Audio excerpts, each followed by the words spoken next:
এটা কি বানাচ্ছ? পাটিসাপটা। পাটিসাপটা?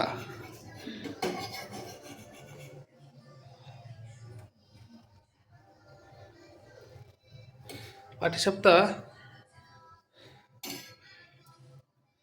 ওয়াও, দেখতে সেই দারুণ হয়েছে। হ্যাঁ, ওয়াও। পৌষ সংক্রান্তিতে পিঠা হবে, এটা কি কখনো হতে পারে? এটা খেয়ে দেখি কেমন হয়েছে, দেখি।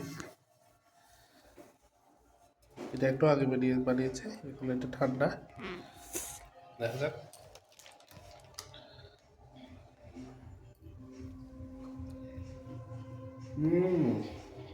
দারুণ দারুণ। সবাইকে পৌষ সংক্রান্তির অনেক অনেক শুভেচ্ছা। সবাই প্রচুর পরিমাণে পিঠা খাবেন, বাঙালির ঐতিহ্য রক্ষা করবেন। Thank you.